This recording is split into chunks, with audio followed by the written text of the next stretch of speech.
Hello दोस्तों, हाजिर हूँ एक बार फिर से बहुत ही मज़ेदार ड्रामा के साथ। तो जल्दी से चैनल को सब्सक्राइब कर लीजिए एंड वीडियो को भी लाइक कर दीजिएगा। चलिए वीडियो को स्टार्ट करते हैं। शो की शुरुआत हमारी फीमेल लीड लुओ और उसके प्यारे से बेटे चिनचिन को दिखाए जाने से होती है, जो कि सिविल ब्यूरो में आए थे। चिनचिन अपनी मॉम से कहता है हम यहाँ पर क्यों आए हैं, जिस पर वो अपने गले में पड़ी हुई एक रिंग को टच करके मन में सोचती है वो बदतमीज वन नाइट स्टैंड करने के बाद भाग गया और ये रिंग छोड़कर चला गया। इसके बाद वो चिनचिन से कहती है आज तुमको तुम्हारे फादर मिलने वाले हैं, हम यहाँ पर मैरिज सर्टिफिकेट लेने आए हैं। जिस पर वो एक आदमी की तरफ उंगली करते हुए कहता है क्या वही मेरे डैड हैं। लुओ पीछे मुड़कर देखती है, गुयान अपनी गर्लफ्रेंड के साथ आ रहा था। उसकी गर्लफ्रेंड कहती है तुम किसी और से शादी नहीं कर सकते, तुम मुझसे प्यार करते हो और सिर्फ मुझसे ही शादी कर सकते हो। इस पर गुयान उसको कहता है शादी करने के बाद भी तुम्हारा मेरा रिश्ता वैसा ही रहेगा, और अगर ये एक फैमिली मैरिज कॉन्ट्रैक्ट नहीं होता तो मैं एक साफ सफाई करने वाली लड़की से कभी भी शादी नहीं करता। लुओ चिनचिन के साथ उसके पास आती है और कहती है तुमने अभी जो भी बकवास की मैंने तुम्हारी सारी बातें सुनी। जिस पर वो एटीट्यूड दिखाते हुए कहता है मुझे कोई फ़र्क नहीं पड़ता, मैं तुम्हें पहले ही बता दूं ये मेरी गर्लफ्रेंड है और मैं इससे बहुत ही ज़्यादा प्यार करता हूँ। तभी हम यहाँ पर अपने मेल लीड लॉन्ग को देखते हैं, जिसने एकदम भिखारियों जैसे कपड़े पहने थे और वो भिखारी होने की ही एक्टिंग कर रहा था। वो अपने मैनेजर के साथ कॉल पर बात कर रहा था। मैनेजर कहता है सर आप चाइना आने के बाद अचानक से कहाँ पर गायब हो गए। जिस पर लॉन्ग कहता है पहले मुझे अपनी मॉम की मौत की वजह का पता लगाना है, मुझे पता करना है कि किसने उनके साथ ऐसा किया, और ये सब पता करने के लिए मुझे अपनी सीईओ की पहचान को छिपा कर रखना होगा, वरना मेरा बड़ा भाई मेरा पीछा करेगा। साथ ही वो अपने मैनेजर से अपनी मॉम की रिंग ढूंढने को कहता है, जो कि किसी और के पास नहीं बल्कि लुओ के पास है। और तभी लॉन्ग की नज़र गुयान पर पड़ती है, जिसे देखकर वो थोड़ा सा शॉक होता है। तभी लॉन्ग की नज़र गुयान पर पड़ती है, जिसे देखकर वो थोड़ा सा शॉक होता है, बिकॉज गुयान उसका भतीजा है। चिनचिन यहाँ पर गुयान से कहता है तुम्हारी पहले से गर्लफ्रेंड है, अपने आप को फ्रेश मत समझो, तुम एक सेकंड हैंड आदमी हो, मेरी मॉम के लायक नहीं हो। इस पर तो उसे बहुत ही ज़्यादा गुस्सा आता है, लेकिन लुओ चिनचिन को पीछे कर लेती है और गुयान से कहती है मैं कसम खाती हूँ मैं एक भिखारी से शादी कर लूँगी लेकिन तुमसे नहीं करूँगी। जिस पर सभी लॉन्ग की तरफ देखते हैं, क्योंकि वही वहाँ पर एक लौता भिखारी था। लुओ जल्दी से लॉन्ग के पास जाती है और कहती है क्या आप मुझसे शादी करने के लिए तैयार हैं। इस पर तो ये बंदा चौंक जाता है। गुयान कहता है क्या वाकई में तुम इस भिखारी से शादी करोगी। और तभी यहाँ पर गुयान के फादर और उसके दादाजी आ जाते हैं। गुयान के फादर लॉन्ग को पहचान जाते हैं और कहते हैं तुम अब्रॉड से वापस कब आए और ये तुमने किस तरह का भेष बना कर रखा है, तुम भिखारी क्यों बने हुए हो। जिस पर गुयान कहता है शायद अब्रॉड में इसके लिए जीना बहुत ही ज़्यादा मुश्किल होगा। तभी यहाँ पर गुयान के दादाजी कहते हैं बकवास करना बंद करो, हम यहाँ पर मैरिज सर्टिफिकेट के लिए आए हैं। जैसे कि हमारे बुजुर्गों ने रिश्ता तय किया था, गु परिवार के बेटे और लुओ की शादी होगी। तभी लुओ कहती है मुझे गुयान के साथ शादी नहीं करनी, मैं लॉन्ग के साथ शादी करने के लिए तैयार हूँ, और क्योंकि लॉन्ग भी गु परिवार का बेटा है तो इससे मैरिज कॉन्ट्रैक्ट टूटेगा भी नहीं। पर तो गुयान के डैड भड़क जाते हैं, लेकिन यहाँ पर दादाजी कहते हैं कोई बात नहीं, लुओ को जिससे शादी करनी है वो कर सकती है। गुयान भी कहता है क्या तुम पागल हो चुकी हो।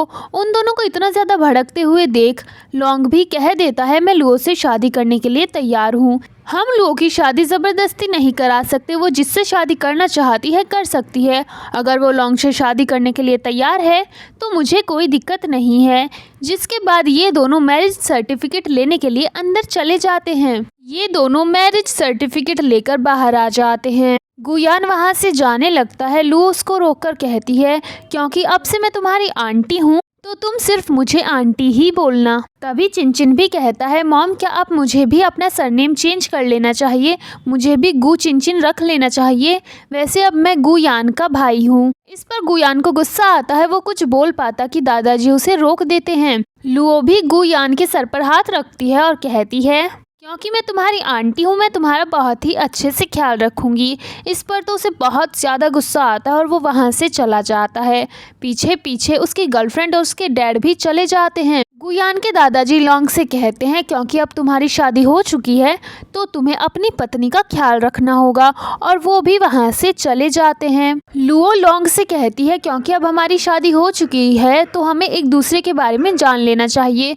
मैं एज अ क्लीनर वर्क करती हूँ। इस पर लोंग सामने से कहता है मुझे गू परिवार ने निकाल दिया है और मैं हाल ही में अब्रॉड से वापस आया हूँ और मेरे पास पैसे नहीं हैं। जिस पर वो कहती है तो फिर तुम बच्चे का ख्याल रखना और मैं तुम दोनों का पालन पोषण करूँगी।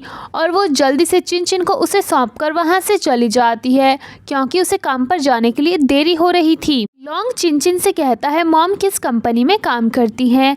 इस पर वो कंपनी का नाम बताता है एंड ये कंपनी किसी और की नहीं बल्कि लोंग की ही होती है। दूसरी तरफ हमारी हीरोइन अपने काम के लिए आ जाती है। वो अपना काम कर रही थी कि उसकी सीनियर आकर उसे धक्का देती है जिससे वो गिर जाती है। तभी यहाँ पर लोंग चिन के साथ आ जाता है और वो उसके गले में अपनी रिंग को देख लेता है और पहचान जाता है। यहाँ पर एक औरत आती है और वो लुओ के ऊपर चोरी का इल्जाम लगाती है। इस पर लोंग कहता है क्या आपके पास कोई सबूत है। जिस पर लुओ की सीनियर कहती है इस लड़की ने जल्दी छुट्टी ली थी, जरूर ये उस कंगन को छिपाने के लिए गई होगी। जिस पर चिन कहता है मेरी मॉम ऐसा नहीं कर सकती, वो सर्टिफिकेट लेने के लिए गई थी। पर वो औरत सामने से कहती है एक चोर और एक भिखारी तुम दोनों वाकई में एक दूसरे के लिए बने हो, और वो गार्ड से उन्हें पकड़ लेने को कहती है।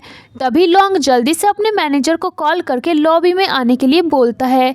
गार्ड जैसे ही उन्हें पकड़ने आते हैं लोंग उनकी धुलाई कर देता है और तभी यहाँ पर मैनेजर भी आ जाता है और वो गार्ड से कहता है क्या तुम पागल हो गए हो, तुम नहीं जानते कि ये कौन है। तभी लोंग उसे ना बताने का इशारा करता है और वो मैनेजर से कहता है मैं लुओ का हस्बैंड हूँ। इस पर मैनेजर सोचता है कुछ घंटों पहले ही ये चाइना वापस आए हैं, इतनी जल्दी इन्होंने पत्नी भी तैयार कर ली और साथ ही एक बच्चा भी। तभी वो औरतें कहती है ये लड़की चोर है, इसने हमारा बैंगल चोरी किया है।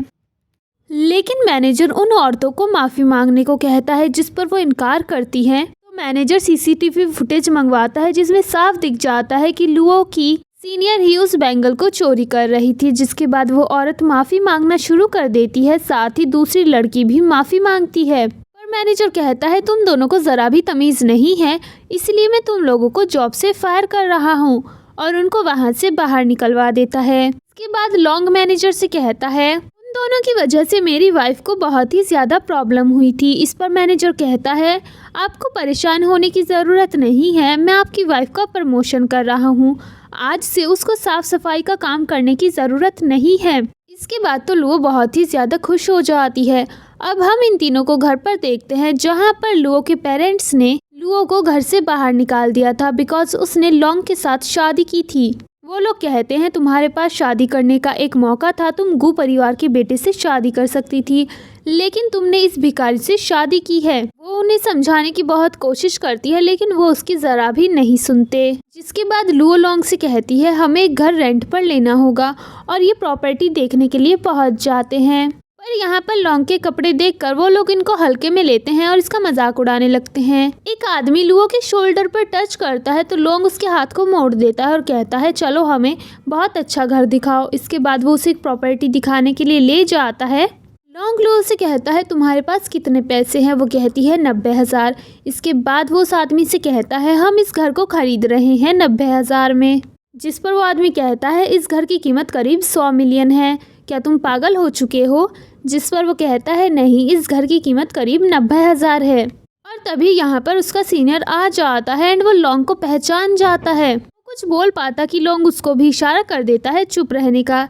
इसके बाद लोंग कहता है ये घर 90,000 का है, ज़रा अपने जूनियर को बताइए। जिस पर वो बंदा अपने मन में सोचता है आखिर ये घर मिस्टर लोंग का ही तो है, इसलिए वो कहता है हाँ वाकई में इसकी कीमत सिर्फ 90,000 है। जिसके बाद ये लोग इस घर को खरीद लेते हैं और वो आदमी घुटनों पर बैठकर इनसे माफ़ी मांगता है। ये लोग घर के अंदर आ जाते हैं। लुओ उस आदमी से कहती है इस घर के ओनर ने सारा सामान यहीं पर छोड़ दिया।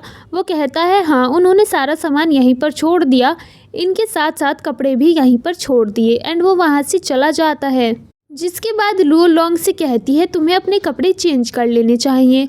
जिसके बाद ये बंदा सूट वूट पहनकर एकदम सीईओ वाले गेटअप में आ जाता है। उसको देखकर तो हमारी हीरोइन हैरान हो जाती है एंड वो उसकी खूबसूरती पर फिदा हो जाती है। वो उसके पास आती है और कहती है ये कपड़े तो तुम्हें एकदम फिट आए हैं। इस पर वो अपने मन में सोचता है कपड़े तो मेरे ही हैं, फिट तो आने ही थे।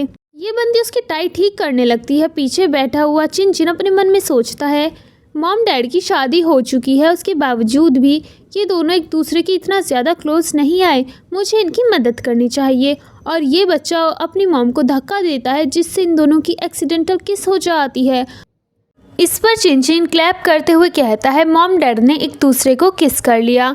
इस पर लुओ शर्मा कर वहाँ से चली जाती है, लेकिन लॉन्ग चिन की तरफ स्माइल करता है। इस पर चिन सोचता है मुझे कुछ और करना होगा एंड वो रात को वॉशरूम की लाइट कट कर देता है। क्योंकि लुओ वॉशरूम में थी इसलिए वो डर जाती है। चिन जल्दी से लॉन्ग के पास जाता है और कहता है मॉम को अंधेरे से बहुत ही ज़्यादा डर लगता है, आपको उनकी मदद करनी चाहिए।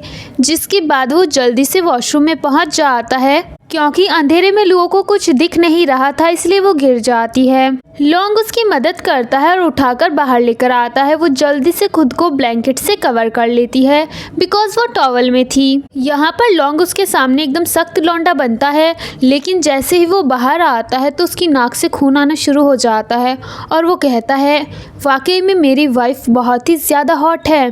इसके बाद हम अगले दिन लॉन्ग को खाना बनाते हुए देखते हैं। यहाँ पर उसके पास चिन भी खड़ा होता है। लॉन्ग चिन से कहता है तुम्हारे बायोलॉजिकल डैड का क्या हुआ। जिस पर वो कहता है वो आदमी तो बदमाश था, वो मम्मी के साथ वन नाइट स्टैंड करके वहाँ से भाग गया। जिस पर लॉन्ग कहता है लेकिन मैं एक अच्छा इंसान हूँ, मैं हमेशा तुम्हारा और तुम्हारी मम्मी का बहुत ही अच्छे से ख्याल रखूंगा। इसके बाद ये दोनों कंपनी जाते हैं टिफिन लेकर। यहाँ पर एक औरत जब इनके हाथ में टिफिन देखती है तो इन दोनों को रोक देती है। वो कहती है क्या तुम लोग पागल हो गए हो जो इस कंपनी में टिफिन लेकर आए हो। जिस पर लॉन्ग कहता है यहाँ पर मेरी वाइफ काम करती है, उसी के लिए मैं ये खाना लेकर आया हूँ। लेकिन वो औरत यहाँ पर उसकी इंसल्ट करने लगती है। तभी यहाँ पर लुओ भी आ जाती है।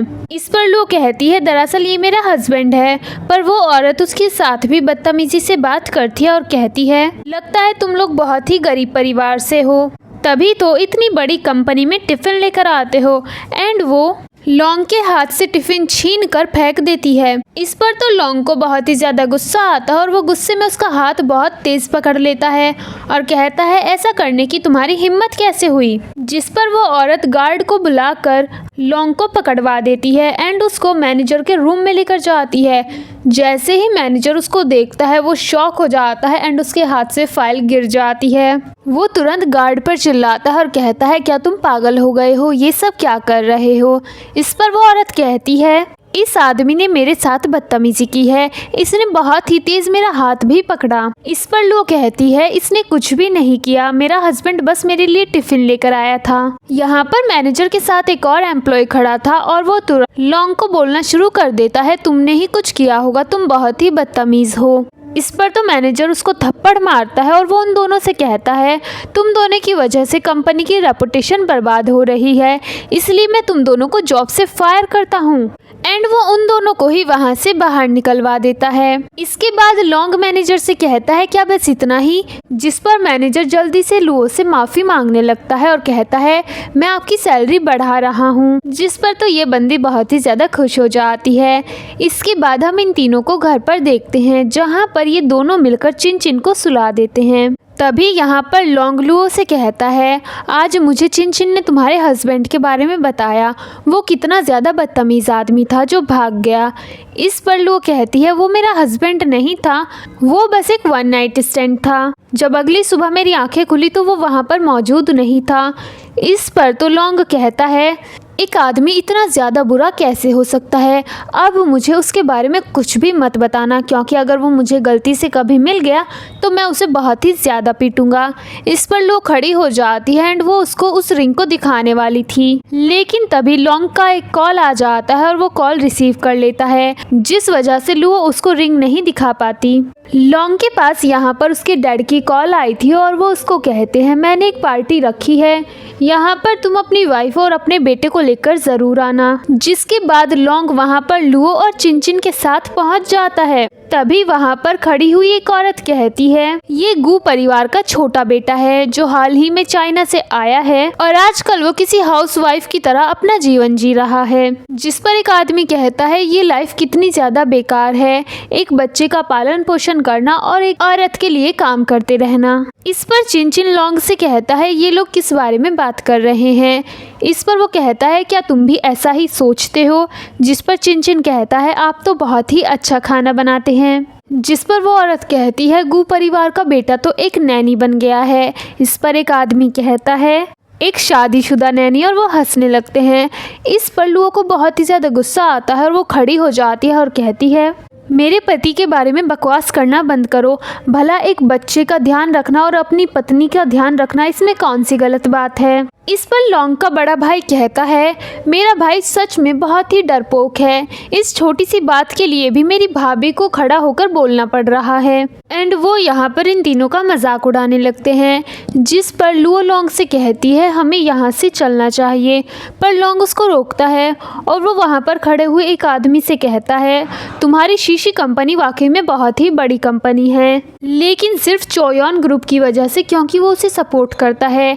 लेकिन अभी 3 मिनट में तुम्हें कॉल आएगा और उनका सारा सपोर्ट तुम्हारे पीछे से हट जाएगा। जिस पर वहाँ पर खड़ी हुई औरत हंसते हुए कहती है, तुम एक भिखारी हो, भला तुम ऐसा कैसे कर सकते हो। और होता भी वैसा ही है। यहाँ पर मैनेजर आता है, उसको देखते ही तो वो आदमी मैनेजर के पास जाता है और कहता है, क्या आप यहाँ पर कॉन्ट्रैक्ट साइन करने के लिए आए हैं। लेकिन मैनेजर सामने से कहता है, यहाँ पर मैं डील कैंसिल करने आया हूँ, साथ ही तुम्हारी कंपनी पर भी अब से हमारा ही अधिकार है। ये सुनकर तो वो शॉक हो जाता है। वो अपना फ़ोन चेक करता है तो उसके फ़ोन में पहले से ही ये न्यूज़ आ चुका था।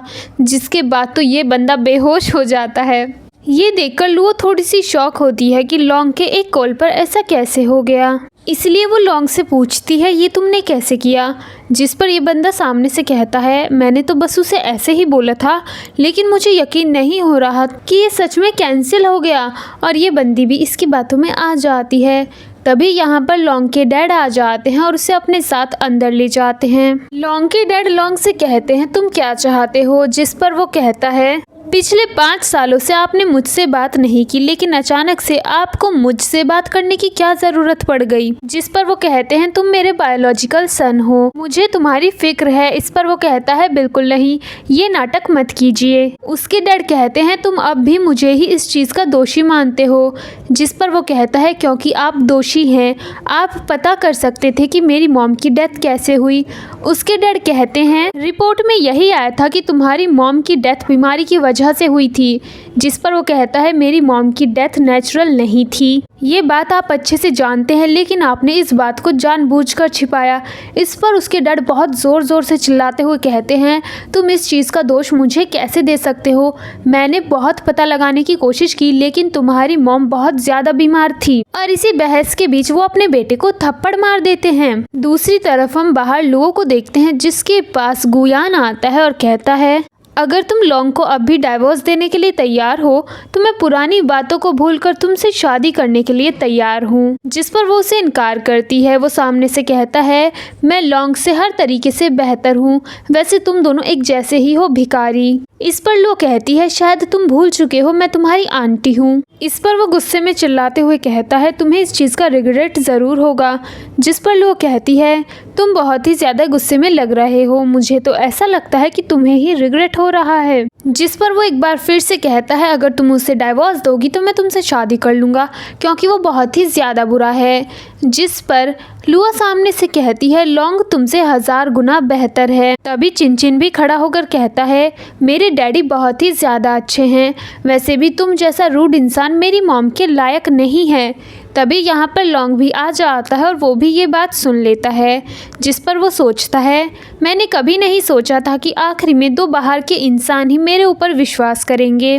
गुयान को चिनचिन की बातें सुनकर बहुत ही ज़्यादा गुस्सा आता है, इसलिए वो उसको थप्पड़ मारने के लिए अपना हाथ उठाता है। पर लौंग आकर उसका हाथ पकड़ लेता है और उसे पीछे की तरफ धक्का देता है, जिससे वो गिर जाता है।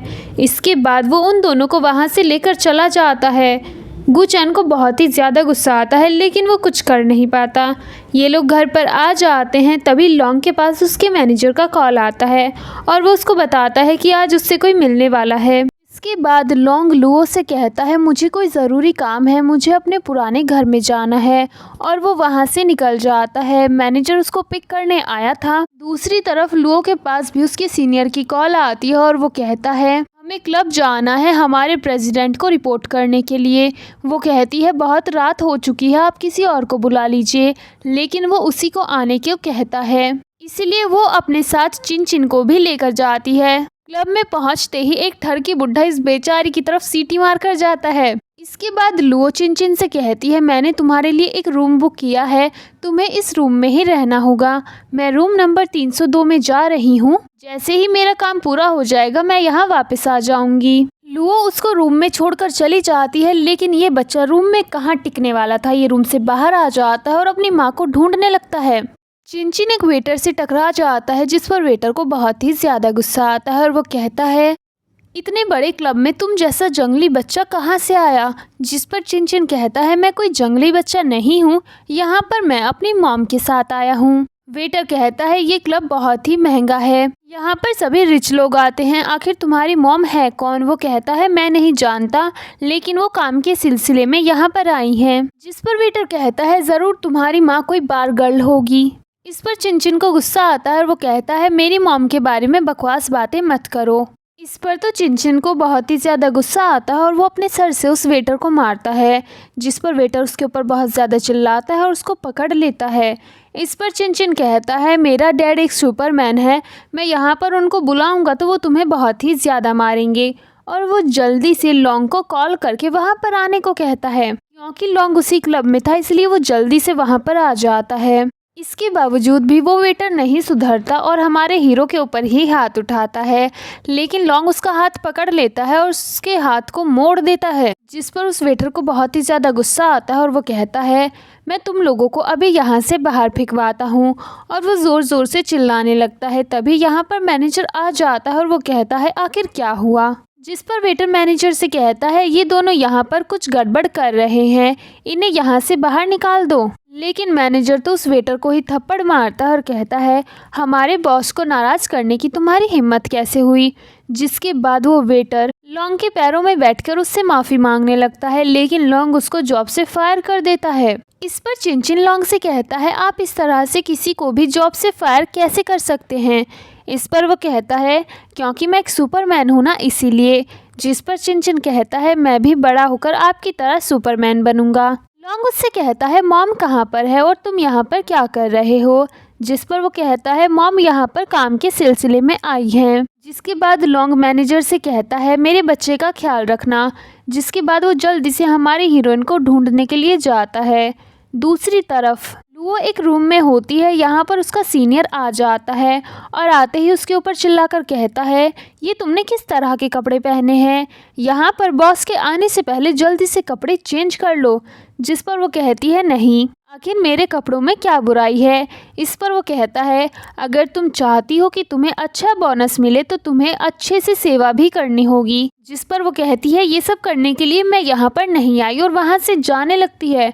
पर वो आदमी उसे रोकता है और कहता है तुम इस बारे में अच्छे से सोच सकती हो, मैं तुम में बहुत ही ज़्यादा इंटरेस्टेड हूँ, लेकिन तुम्हें यहाँ पर कोई गलत काम नहीं करना है, बस तुम्हें सीईओ के साथ थोड़ी देर बैठकर बातें करनी है। इसके बाद हमारा हीरो हर रूम में उसको ढूंढ रहा था और वो उसी रूम में आ जाता है, लेकिन यहाँ पर लुओ नहीं होती पर वो आदमी होता है। वो जल्दी से उसको अपने पास बिठा लेता है। लॉन्ग कहता है मेरे पास टाइम नहीं है, सिर्फ काम की बातें करो। इस पर वो कहता है ऐसा नहीं है, मैंने आपके लिए बहुत सारे अरेंजमेंट किए हैं। जिस पर लॉन्ग कहता है तुम्हारा क्या मतलब है। वो कहता है मैंने स्टाफ की एक लड़की को आपके लिए तैयार किया है। और तभी यहाँ पर लुओ आती है जिसने पिंक कलर की बहुत ही ब्यूटीफुल ड्रेस पहनी थी। उसको इस तरह से देखकर एक बार को हमारा हीरो भी पिघल जाता है, लेकिन वो जल्दी से मास्क पहन लेता है। वो आदमी कहता है सर आप मास्क क्यों लगा रहे हैं। इस पर लॉन्ग कहता है मैं हर किसी को अपना चेहरा नहीं दिखा सकता। जिसके बाद वो आदमी लुओ से कहता है तुम्हें सीईओ का बहुत ही अच्छे से ख्याल रखना है आज रात को। इस पर वो कहती है आप ये कैसे कह सकते हैं, मेरे पास पहले से एक हस्बैंड है, तो आप इस तरह से मुझे एक रात के लिए किसी आदमी के साथ कैसे छोड़ सकते हैं। इस पर वो कहता है ये कोई आम आदमी नहीं है, ये एक CEO है। लुओ कहती है लेकिन मेरा एक हस्बैंड है और मैं शादीशुदा हूँ। तभी लॉन्ग भी खड़ा हो जाता है और कहता है तो मिस लुओ का पहले से एक हस्बैंड है, तो आपके हस्बैंड कैसे हैं ज़रा आप बताएंगी। इस पर लुओ कहती है मेरा हस्बैंड बहुत ही ज़्यादा अच्छा है, वो बहुत ही अच्छा खाना बनाता है, वो मेरा ख्याल रखता है और साथ ही मेरे बच्चे का भी बहुत ख्याल रखता है, वो वाकई में बहुत ही अच्छा इंसान है। ये सुनकर तो लॉन्ग को बहुत ही ज़्यादा खुशी होती है और वो अपने मन में सोचता है अच्छा है कि आज ये हुआ, इससे मुझे पता तो चल गया कि वाकई में मैं लुओ के दिल में हूँ और वो मुझे पसंद भी करती है।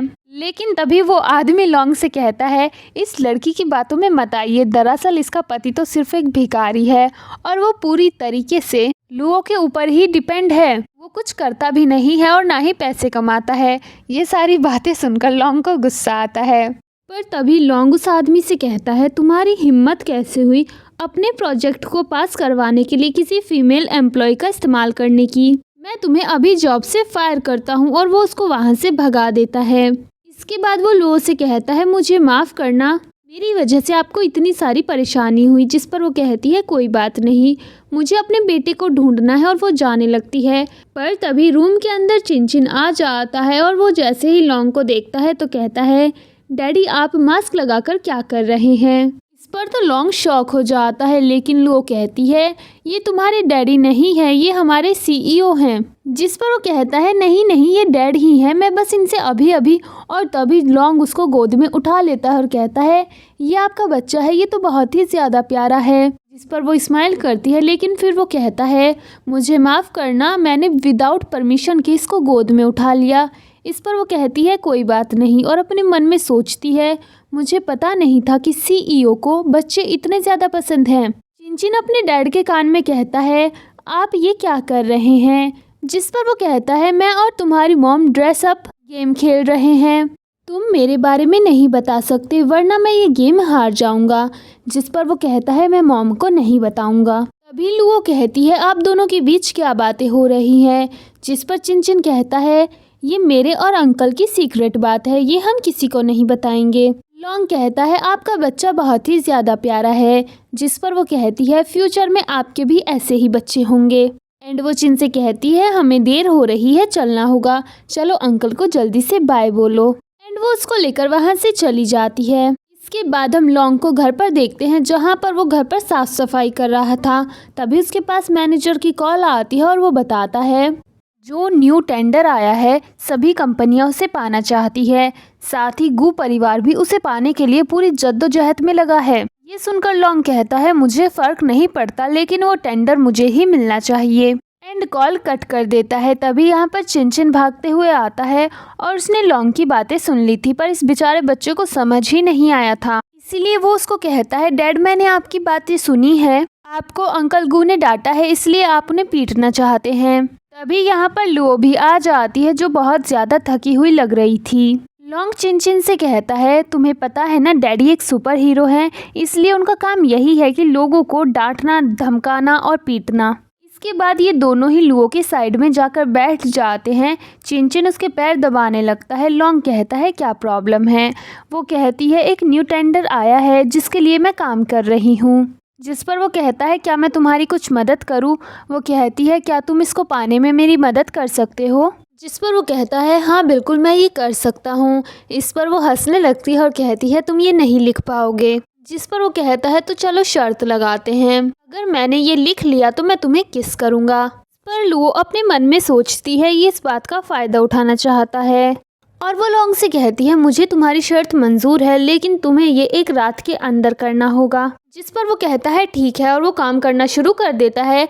इस पर लॉन्ग कहता है ठीक है और वो काम करना शुरू करता है। एक रात तो क्या वो बंदा 1 घंटे में इस काम को निपटा देता है। ये देखकर तो लुओ एकदम से शॉक हो जाती है। वो कहता है तुम्हारा काम मैंने ख़त्म कर दिया, अब तुम्हें अपना प्रॉमिस पूरा करना होगा।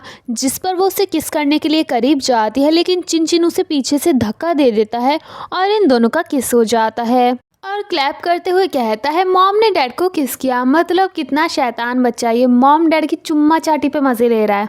अगले दिन लॉन्ग और लुओ दोनों एक साथ बैंडिंग मीटिंग के लिए जाते हैं।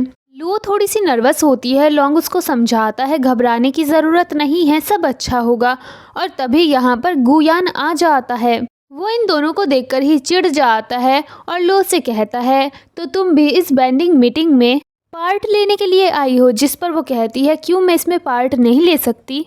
इस पर गुयान वॉज लाइक इसमें पार्ट लेने के लिए ना औकात चाहिए होती है जो तुम दोनों के पास नहीं है।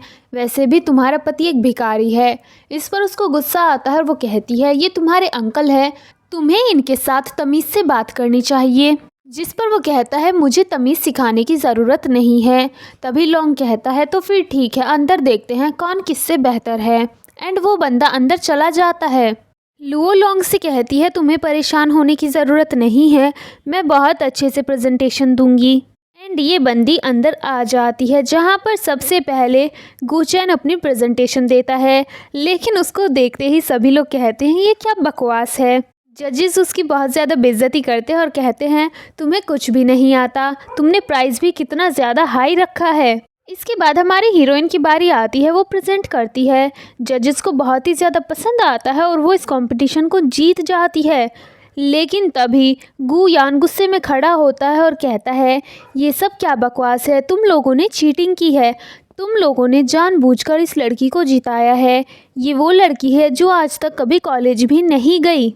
ये सुनकर तो सभी लोग शॉक हो जाते हैं और कहते हैं ये लड़की कॉलेज भी नहीं गई और इसे ये टेंडर कैसे मिल गया। इस टेंडर को अभी रद्द करिए। और सभी चिल्लाना शुरू कर देते हैं। तभी एक जज कहता है यहाँ पर टेंडर के लिए बोली लगाई जा रही है, ये कोई स्कूल नहीं है जो हम यहाँ पर ग्रेड देखना शुरू कर दें या फिर देखें कि किसने अपना कॉलेज कंप्लीट किया है या फिर स्कूल कंप्लीट किया है।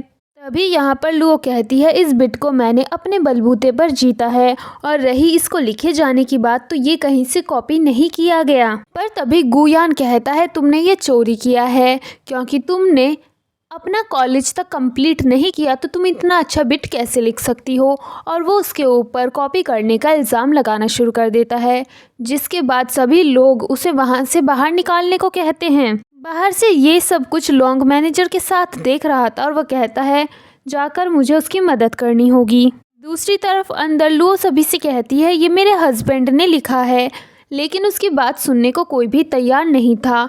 गुयान आगे आता है और कहता है इसको यहाँ से बाहर निकालो।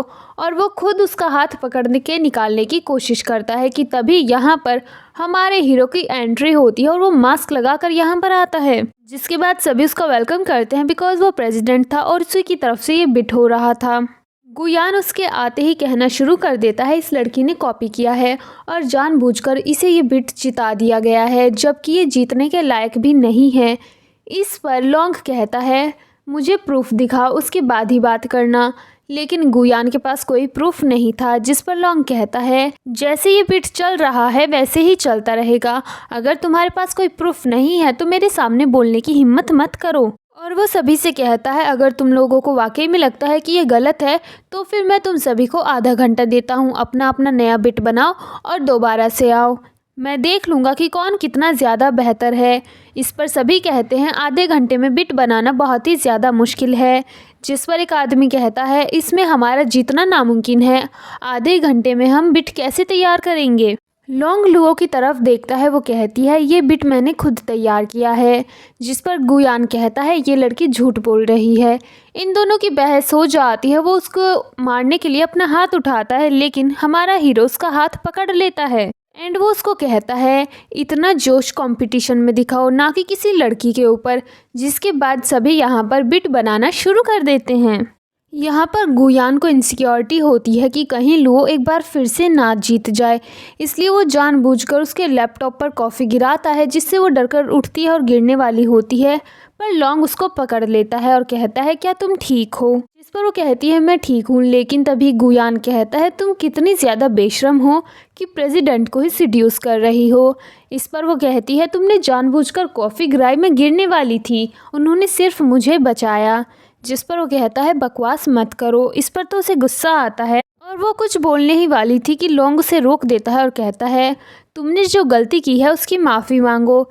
इस पर वो कहता है क्योंकि प्रेसिडेंट बोल रहे हैं इसलिए मैं ऐसा कर रहा हूँ, मुझे माफ़ कर दो। और ये कहते हुए वो इसे फिर से धक्का देता है और फिर से हमारा हीरो उसे संभालता है और उसका मास्क हल्का सा नीचे हो जाता है, लेकिन शायद ये गधी अभी भी इसे पहचान नहीं पाती। कॉफ़ी गिरने की वजह से लुओ का लैपटॉप ख़राब हो गया था, जिसके बाद वो गुयान के ऊपर चिल्लाने लगती है और कहती है ये तुमने जानबूझकर किया है। इस पर वो कहता है मैंने जानबूझकर नहीं किया, मैं सिर्फ माफ़ी मांग सकता हूँ। इस पर लॉन्ग कहता है क्या मैं तुम्हें अंधा नज़र आता हूँ, और वो अपने गार्ड से उसे पकड़ने को कहता है। वो हमारी हीरोइन को साइड करता है और उसके पास आता है और कहता है तुम्हें चीज़ें फेंकने का बहुत ही शौक है। एंड वो उसको कप को उठाता है और उसके हाथ पर ज़ोर से मारता है, जिसके बाद वो ज़ोर से चिल्लाता है और फिर कहता है अगली बार कुछ भी करने से पहले इस सबक को याद रखना। इस पर लुओ उसे थैंक्स बोलती है उसकी मदद करने के लिए। वो कहता है तुम्हारा बिट अभी भी आधा है, तुम ऐसे हार कैसे मान सकती हो। वो कहती है पर मेरा लैपटॉप काम नहीं कर रहा। इसके बाद हमारा हीरो उस लैपटॉप को चेक करता है और वो कहता है मैं इसे ठीक कर सकता हूँ, और वो 3-4 जगह अपनी उंगलियां चलाता है और लैपटॉप ठीक हो जाता है। जिसके बाद हमारी हीरोइन बिट तैयार करती है, दोबारा से कंपटीशन होता है और एक बार फिर से वो इसको जीत जाती है। यहाँ पर बाहर ही हम गुयान की डैड को भी देखते हैं। जैसे ही गुयान बाहर आता है वो आते ही उसे एक थप्पड़ मारते हैं और कहते हैं बेवकूफ़ तुम कितने बड़े गधे हो, तुम किसी काम के नहीं हो, तुमसे अच्छा तो मैं एक कुत्ता पाल लेता। जिस पर वो कहता है मुझको क्या पता था कि प्रेसिडेंट उस लड़की की साइड लेंगे। जिस पर उसके डैड कहते हैं प्रेसिडेंट ने उसकी साइड नहीं ली, बल्कि तुम बेवकूफ़ हो जो प्रेसिडेंट के सामने ही अपनी गंदी चालें चल रहे थे। भला तुमको वो काम करने की ज़रूरत ही क्या थी। इस पर गुयान कहता है अगर प्रेसिडेंट ने उसका लैपटॉप ठीक नहीं किया होता तो मैं जीत जाता। इस पर वो कहते हैं तुमने उनके सामने ही चीटिंग की है और तुम जीतने की बात करते हो। तभी अंदर से लॉन्ग भी आ जाता है। वो जल्दी से उसके पास भागकर पहुंच जाते हैं और जल्दी से उससे माफ़ी मांगना शुरू करता है। वो कहता है मेरा बेटा बेवकूफ़ है, प्लीज़ हमें माफ़ कर दीजिए। ये सुनकर तो लॉन्ग को मन ही मन खुशी होती है, बिकॉज़ पहली बार वो लोग उसके सामने झुक रहे थे। जिस पर वो कहता है कोई बात नहीं, माफ़ी मांगने की ज़रूरत नहीं है। तुम्हारा बेटा बेवकूफ़ है और तुम्हारे पास कंपनी चलाने का दिमाग नहीं है, इसलिए मैं तुम दोनों की मदद करूँगा। इस पर गुयान को गुस्सा आता है, लेकिन उसका बाप उसे रोक लेता है और वो लॉन्ग से कहता है आपके जूते गंदे हो गए हैं, मैं साफ़ कर देता हूँ। और वो बैठकर उनके जूते साफ़ करने लगता है, पर हमारा हीरो यहाँ से चला जाता है। वो वहाँ से निकल रहा होता है, तभी उसका फ़ोन रिंग होता है एंड लुओ ही उसको कॉल कर रही थी। लुओ ये चीज़ नोटिस करती है और वो कहती है आखिर ये कैसे हो सकता है, मेरे पति और प्रेसिडेंट की रिंगटोन सेम कैसे हो सकती है। जिसके बाद वो जल्दी से वहाँ से चला जाता है। वो कार में आता है, अपना मास्क हटाता है और एक गहरी सांस लेकर कहता है अच्छा है कि मेरा भांडा नहीं फूटा। अगले सीन में हम लॉन्ग और लुओ को एक साथ देखते हैं, जहाँ पर लुओ उसे बता रही थी कि बिट के दौरान क्या क्या हुआ था और वो उसको सारी बातें फुल डिटेल में बताती है। वो कहती है प्रेसिडेंट बहुत ही ज़्यादा अच्छे हैं, आज उन्होंने मेरी मदद की। सब लोग मुझे बोल रहे थे कि मैंने कॉपी किया है, वही एक लौते इंसान थे जिन्होंने मेरे ऊपर ट्रस्ट किया। साथ ही उन्होंने मेरा लैपटॉप भी ठीक किया, वो वाकई में मेरे हीरो हैं। ये सुनकर तो लॉन्ग खुश हो जाता है, लेकिन वो कहता है मैं जानता था एक ना एक दिन मेरे जैसे हाउस हस्बैंड को छोड़ ही दिया जाएगा। जिस पर वो अपने मन में सोचती है ये बहुत ही ज़्यादा अच्छा है, मैं इसको हर्ट नहीं कर सकती। एंड वो उसके पास आकर कहती है आप मेरे हस्बैंड हैं और हमेशा आप ही रहेंगे, एंड उसको किस करती है। जिसके बाद वो भी उसको किस करने लगता है, पर तभी यहाँ पर इस बंदे का फ़ोन रिंग हो जाता है और ये कॉल रिसीव करता है। मैनेजर का कॉल था। वो कहता है जल्दी से यहाँ पर आ जाइए, आपके लिए एक इम्पॉर्टेंट इन्फॉर्मेशन है। जिसके बाद ये मैनेजर से मिलने पहुँच जाता है। यहाँ पर मैनेजर इसको कहता है आपको जैसा लगा था वैसा ही है, आपका शक सही निकला।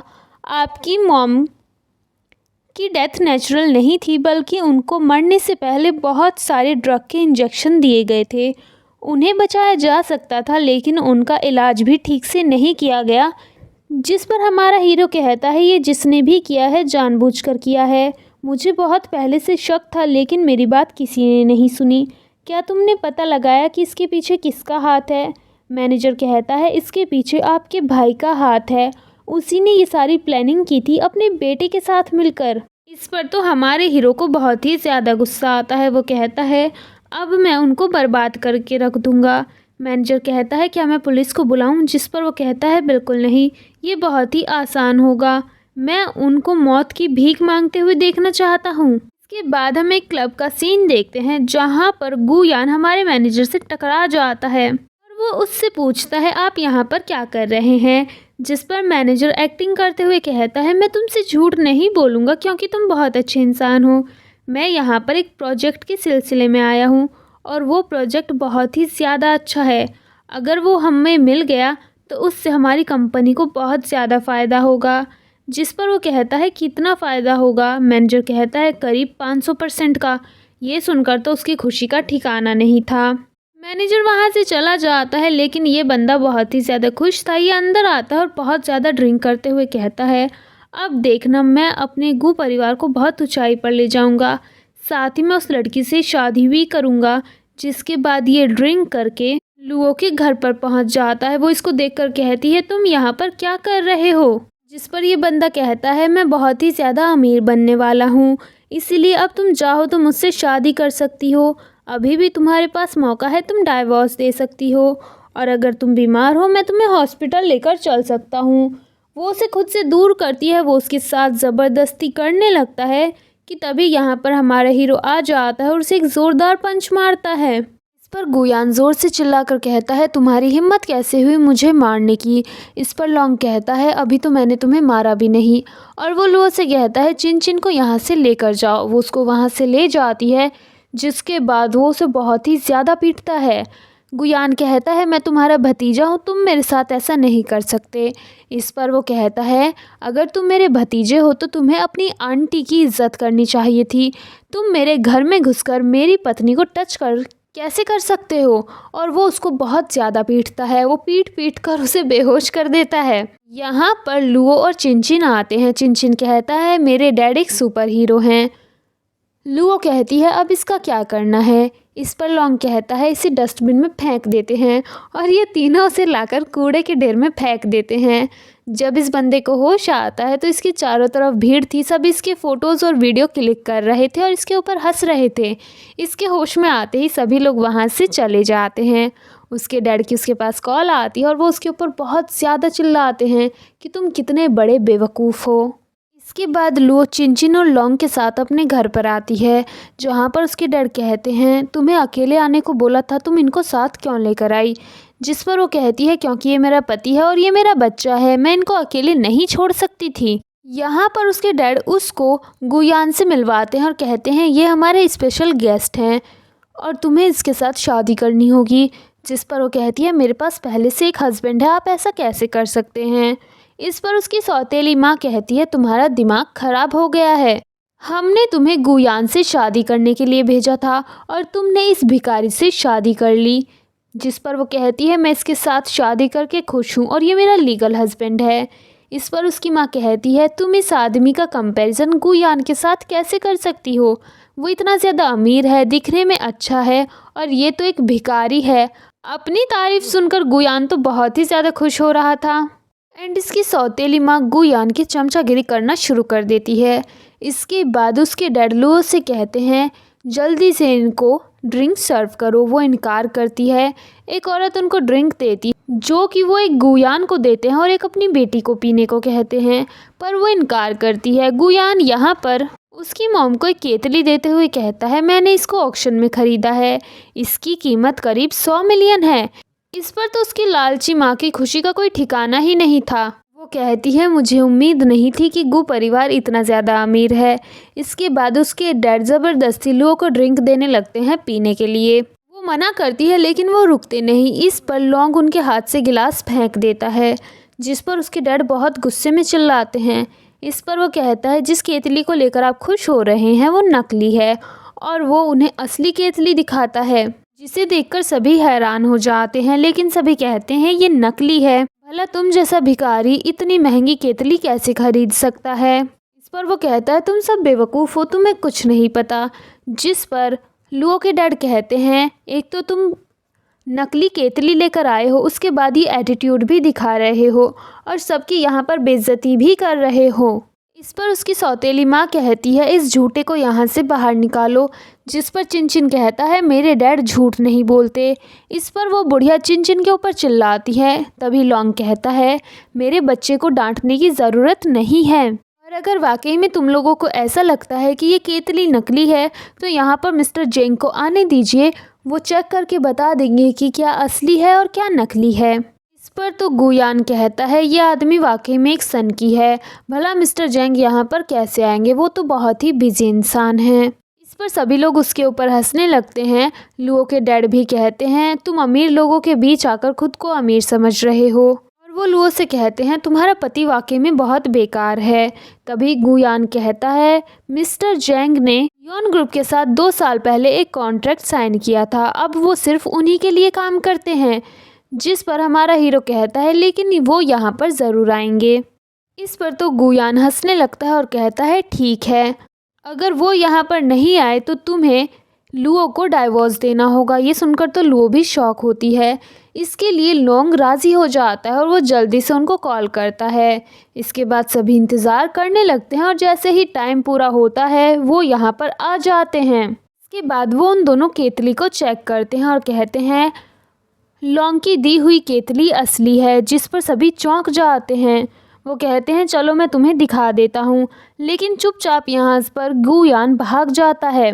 यहाँ पर वो गर्म पानी मंगाते हैं और दोनों केतली के ऊपर डालते हैं और लौंग की केतली के फूलों का रंग चेंज हो जाता है, जो कि उसकी खासियत थी। इसके बाद लुओ लौंग से कहती है तुम्हारे पास 100 मिलियन कहाँ से आई ये केतली खरीदने के लिए, जिस पर वो कहता है अभी गुस्सा मत करो, हम इस बारे में बाद में बात करेंगे।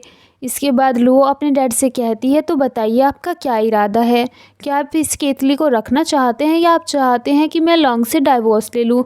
इस पर वो उस केतली को रख लेते हैं और कहते हैं आज से हमारा तुम्हारे साथ कोई रिश्ता नहीं है। इसके बाद लुओ लौंग को घर पर लेकर आती है और वो उससे इस बारे में पूछती है। वो कहती है बेहतर होगा अगर तुम सारी चीज़ें मुझे सच बताओगे, जिस पर यह बंदा झूठ की एक कहानी बुनना शुरू कर देता है। वो कहता है असल में दोनों केतलियाँ नकली थी, ये बताओ भला कोई इतनी महंगी केतली कैसे खरीदेगा। जिस पर वो कहती है और मिस्टर जेंग। इस पर वो बंदा कहता है मिस्टर जेंग भी नकली थे, वो असली नहीं थे, और ये बंदी इसकी बातों में आ जाती है। इसके बाद हम गुयान को देखते हैं जो कि अपने डैड से मिलता है और कहता है उस लौंग की वजह से मुझे इतने सारे लोगों के सामने शर्मिंदा होना पड़ा, मैं उसे छोड़ने वाला नहीं हूँ, मैं उससे बदला ज़रूर लूँगा। जिस पर उसके डैड कहते हैं परेशान होने की ज़रूरत नहीं है, वैसे भी आज हम मैनेजर से मिलने वाले हैं कॉन्ट्रैक्ट के सिलसिले में। जिसके बाद ये दोनों बाप बेटा मिलने के लिए पहुंच जाते हैं उनके लिए एक बड़ा सा तोहफा लेकर। जिस पर मैनेजर कहता है मुझे तुम्हारा तोहफा बहुत ही ज़्यादा पसंद आया, इसलिए मैं सोच रहा हूँ क्यों ना तुम्हें ये कॉन्ट्रैक्ट सौंप दिया जाए, और वो उनको डॉक्यूमेंट्स देता है साइन करने के लिए। जिसके बाद बाप बेटा दोनों ही बहुत खुश हो जाते हैं। गुयान कहता है हमें फ़ायदा कब होगा। जिस पर मैनेजर कहता है जैसे ही तुम साइन करोगे कुछ ही टाइम में तुम्हें फ़ायदा नज़र आएगा। वो उस कॉन्ट्रैक्ट को पढ़ते हैं। गुयान के डैड गुयान से कहते हैं इस कॉन्ट्रैक्ट के हिसाब से हम जितना ज़्यादा इन्वेस्ट करेंगे उसका हमें बहुत ज़्यादा फ़ायदा होगा।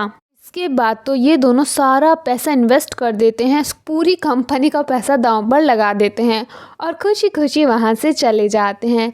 इसके बाद यहाँ पर लौंग आता है। मैनेजर कहता है जैसा आपने कहा था वैसा ही हुआ है, ये लोग तो बड़ी ही आसानी से झांसे में आ गए। इसके बाद हम एक बोर्ड मीटिंग देखते हैं जहां पर सभी बोर्ड मेंबर इन बाप बेटा के ऊपर चिल्ला रहे थे कि इन्होंने कहां पर पैसा बर्बाद किया है, इनकी वजह से कंपनी दिवालिया हो जाएगी।